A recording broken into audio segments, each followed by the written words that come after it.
दुनिया में हर बीमारी का इलाज है, लेकिन शक का कोई इलाज नहीं। पति अभी नहा ही रहा था कि तभी फोन पर मैसेज टोन बजी। पत्नी मोबाइल के पास में ही खड़ी थी, उसका ध्यान फोन की तरफ गया। उसने सहज ही फोन उठाकर मैसेज पढ़ा। हाय, गुड मॉर्निंग डियर। किसी बेबी का मैसेज था। पत्नी सोच में पड़ जाती है कि अब यह बेबी कौन है। तब तक पति भी नहाकर बाहर आ चुका है। पत्नी उसे किसी बेबी का मैसेज आया है बताती है। पति मुस्कुरा देता है, फोन उठाकर उस मैसेज का रिप्लाई करता है, hi baby, how are you, और अपने काम में लग जाता है। इस रिप्लाई को भी पढ़ती है। अब हर पल पत्नी के दिमाग में यही विचार कौंधता रहता है कि यह बेबी कौन है। शाम को पति घर आता है। पत्नी उससे पूछती है, यह बेबी कौन है। पति जवाब में सिर्फ मुस्कुरा देता है और फिर से अपने काम में लग जाता है। 2-3 दिन बीत जाते हैं। उन विचारों ने अभी तक पत्नी का पीछा नहीं छोड़ा था और फिर से पति के मोबाइल पर फिर एक बार बेबी का मैसेज आता है।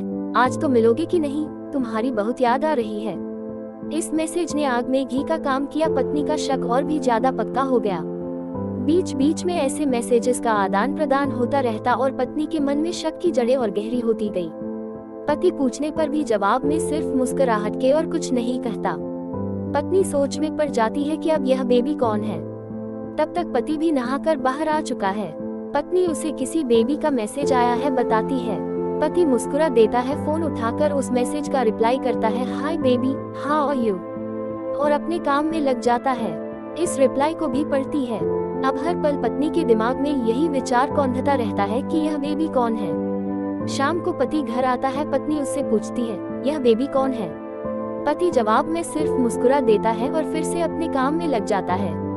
2-3 दिन बीत जाते हैं।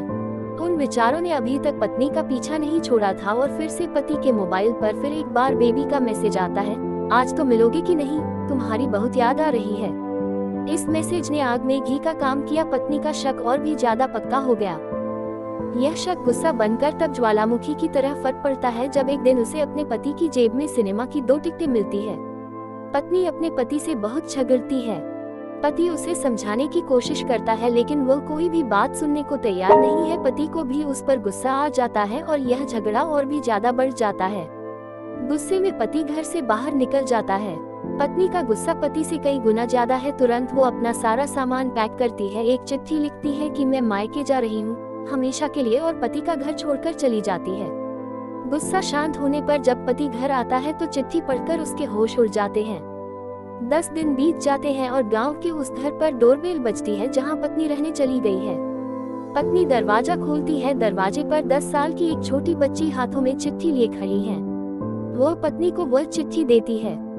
बच्ची से वह चिट्ठी लेकर पत्नी चिट्ठी खोलकर पढ़ती है, डियर वाइफ, जिस बेबी की वजह से हम दोनों में इतने झगड़े हुए और तुम हमारा घर छोड़कर यहाँ चली आई, यह बच्ची जो अभी तुम्हारे सामने खड़ी है वो वही बेबी है। अनाथ आश्रम की एक प्यारी बच्ची इसी के साथ में बातें करता था, सिनेमा जाता था। पहली बार जब तुमने बेबी के बारे में पूछा था तो मैंने जानबूझकर तुम्हें नहीं बताया था। सोचा था थोड़ा मजाक करता हूँ, देखता हूँ तुम कैसे रिएक्ट करती हो, लेकिन मैंने यह कभी नहीं सोचा था कि तुम्हारा शक इतना बढ़ जाएगा कि तुम घर ही छोड़ दोगी। हाँ, सबसे जरूरी बात यह तो बेबी है वह किसी और की नहीं बल्कि तुम्हारी ही बेटी है। रुको, अपने आप को संभालो और आगे की बात ध्यान से पढ़ो। हमारे शादी के 2 साल पहले की यह बात है। तुम अपने कॉलेज के लास्ट ईयर में थी। तुम्हारे प्रोफेशन में नोट्स लेने के बहाने तुम्हें बुलाया था और तुम्हें चाय में इन नशीली दवा खिलाकर ना करने वाला काम किया था। इसमें तुम्हारी कोई गलती नहीं की थी, लेकिन कुदरत ने अपना काम किया और तुम्हारे पेट में इस बेबी को डाल दिया। काफी प्रयास करने पर भी अबॉर्शन नहीं हुआ तो तुम्हारे घर वालों ने समाज के डर से तुम्हें 6 महीने तक घर में ही रखा। तुम्हारे पिताजी खुद एक डॉक्टर है, इसलिए यह बिन मांगा बच्चा बड़ी आसानी से बिना किसी को कनोकान खबर हुए इस दुनिया में आया। भविष्य में तुम्हारी शादीशुदा जिंदगी में कोई प्रॉब्लम ना हो, इसलिए तुम्हारे पिता ने इस बच्चे को गांव के एक अनाथ आश्रम में छोड़ दिया। यह बच्चा मतलब यही बेबी जो अभी तुम्हारे सामने खड़ी है।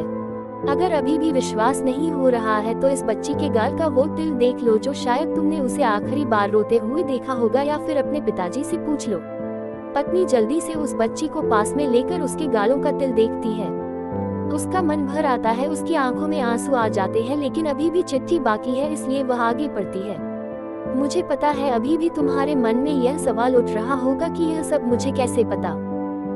तुम्हें बता दूं कि यह सब तुम्हारे खुद के पिता ने ही अपने मन में उठ रहे पश्चाताप को शांत करने के लिए शादी के 1 महीने पहले मुझसे मिलकर सारी बात मुझे बताई थी। उन्होंने यह भी कहा था कि अगर मैं चाहूँ तो शादी से इनकार कर सकता हूँ। मैं स्वीकार किया क्योंकि इस पूरी घटना में तुम्हारी कोई भी गलती नहीं थी और हमारी शादी हो गई। तुमने मुझे बहुत प्यार दिया, लेकिन तुम्हारे पिता से बेबी के बारे में जानने के बाद मैं उसे मिले बिना नहीं रह पाया। मैं बीच बीच में उससे मिलता था, उससे मिलना, उसके साथ समय बिताना मुझे अच्छा लगता था। कितनी प्यारी बच्ची, बिना किसी गलती के क्यों सजा भुगते, बस इसलिए मैं उसे थोड़ी सी खुशी देने की कोशिश करता था। बस मुझे इतना ही कहना था। अब अगर तुम फिर से अपने घर आकर मेरे साथ रहना चाहो तब और सिर्फ तभी गैलरी में आ जाओ, तुम्हारा और सिर्फ तुम्हारा डियर पति। बिना एक क्षण की भी देरी के पत्नी दौड़कर गैलरी में पहुंची और रास्ते पर उसका पति एल खड़ा था, उसके चेहरे पर मुस्कान की, पत्नी की आंखों में आंसू की पूर। कारण कुछ भी हो, अपने दोनों के बीच में कभी भी सबको थोड़ी सी भी जगह मत दो, क्योंकि दुनिया में हर बीमारी का इलाज है, लेकिन शक नाम की बीमारी का कोई इलाज नहीं है। मन शांत रखो, जो भी मन में आए एक दूसरे को बताओ। दोस्तों, ऐसे और भी इंटरेस्टिंग कहानियां सुनने के लिए इस वीडियो को लाइक और चैनल को सब्सक्राइब कर ले। धन्यवाद।